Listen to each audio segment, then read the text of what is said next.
अवधूत चिंतन श्री गुरुदेव दत्त. श्रोतू नमस्कार.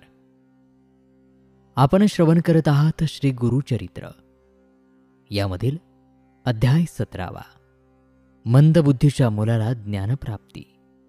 चला या दिव्य अशा अध्यायाला श्रवण करूयात. सिद्धयोगी नामधारकाला म्हणाले, नामधारका, तू खरोखर श्रेष्ठ गुरुभक्त आहेस आणि हे पाहून माझ्या मनाला विशेष आनंद होत आहे. पाऊस सुरू होण्याच्या अगोदरच त्याची पूर्व सूचना देणारा वारा वाहू लागतो. त्याप्रमाणे श्री गुरुचरित्र श्रवण करण्याची तुझी तीव्र इच्छा ही तुझ्या दैन्यनाशाचे पूर्वचिन्ह आहे. हे गुरुचरित्र म्हणजे साक्षात कामधेनू आहे. ते मी तुला सविस्तर सांगतो. ते तू एकाग्र चित्ताने श्रवण कर. कृष्णावेणी नद्यांच्या तीरावरील भिल्लवडी क्षेत्राच्या पश्चिम तीरावर औदुंबर हे तीर्थक्षेत्र आहे. तेथील औदुंबर वृक्षाखाली श्रीगुरु नरसिंह सरस्वती एक चातुर्मास म्हणजे 4 महिने गुप्तपणे राहत होते. भुवनेश्वरीच्या जवळ श्रीगुरूंची तपोभूमी होती. त्यामुळे ते स्थान औदुंबर सिद्धस्थान म्हणून प्रसिद्ध पावले. त्या औदुंबर क्षेत्री श्रीगुरु गुप्तपणे का राहिले? ते तर साक्षात परमात्मा परमेश्वर. मग त्यांना भिक्षा मागण्याची आणि जप तप करण्याची आवश्यकता का होती?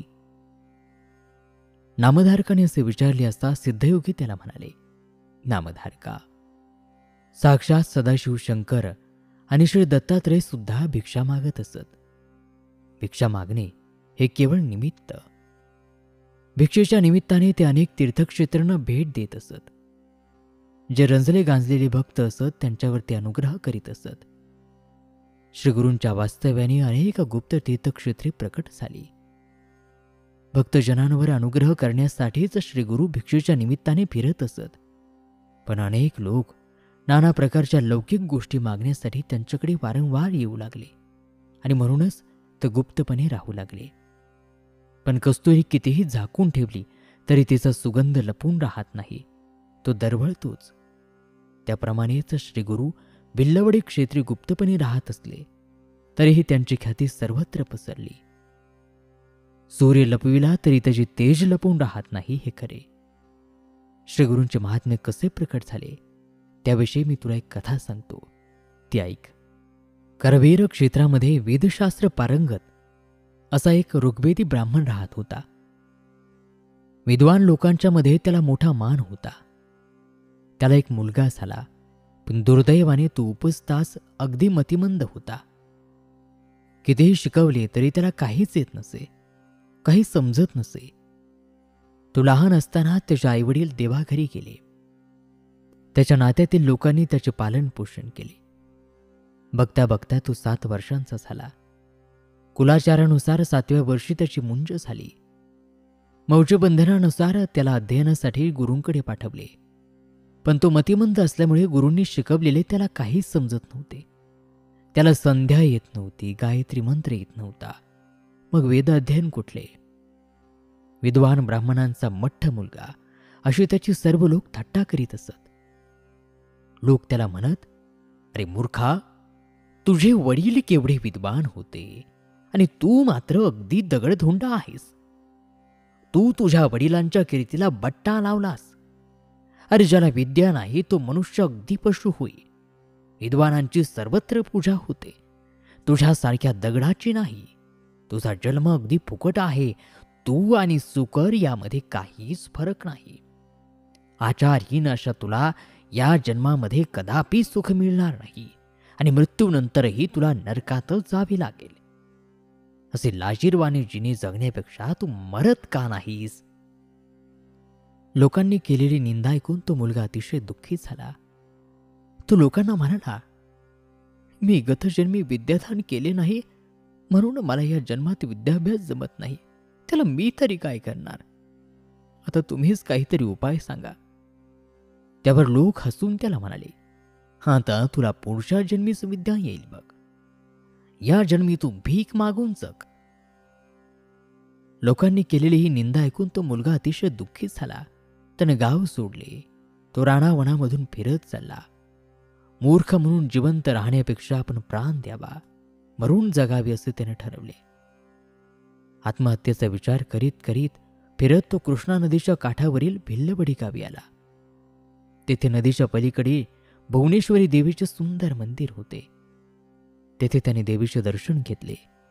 त्याने अन्न पाण्याचा त्याग केला आणि देवीच्या समोर धरणे धरून बसला. देवीची आपल्यावर कृपा व्हावी यासाठी तो आक्रोश करीत देवीला आपले दुःख सांगू लागला.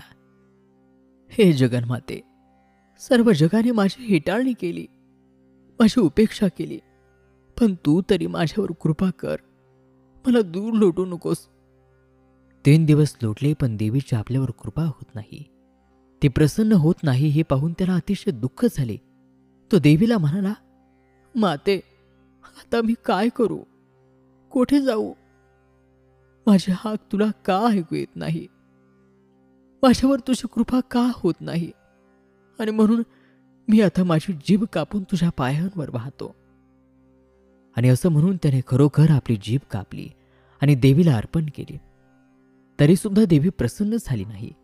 तेव्हा तो देवीला कळवळून म्हणाला, आता माझ्यावर कृपा नाही केलीस तर उद्या मी सकाळी माझे मस्तक कापून तुला मस्तक अर्पण करेन.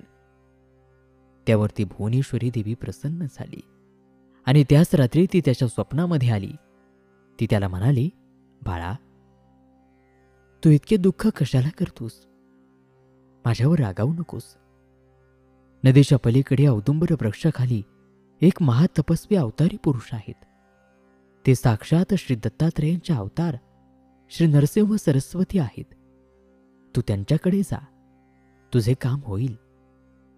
सकाळी मुलगा जागा झाला. त्याला रात्री पडलेले स्वप्न आठवले. तो नदीच्या पलीकडे गेला. तेथे औदुंबर वृक्षाखाली श्री नरसिंह सरस्वती तपस्या करीत बसले होते. त्यानं पाहताच त्या मुलाला आनंद झाला. तो धावत जाऊन त्यांचे पाय त्याने धरले. त्याला जीभ नसल्याने बोलता येत नव्हते, पण तो मनातल्या मनात श्री गुरूंचे स्तवन करीत होता. श्री गुरूंनी त्याचा मनोभाव ओळखला. ते प्रसन्न झाले आणि काय आश्चर्य, श्री गुरूंचा स्पर्श होताच त्या मुलाला जीभ परत मिळाली आणि त्याच क्षणी त्याला वेदशास्त्र, पुराण आदी सर्व विद्या प्राप्त झाल्या. श्री गुरु त्याला म्हणाले, माझे अगदी मनापासून जो भक्ती करील त्याला सर्व विद्या, सर्व सुखे प्राप्त होतील. आणि श्रोतो, याच बरोबर श्री गुरुचरित्र अमृतातील हा 17वा अध्याय या ठिकाणी समाप्त होत आहे. उर्वरित दिव्य अशी श्री गुरूंची कथा पुढील अध्यायामध्ये. तोपर्यंत नमस्कार, धन्यवाद. अवधूत चिंतन श्री गुरुदेव दत्त.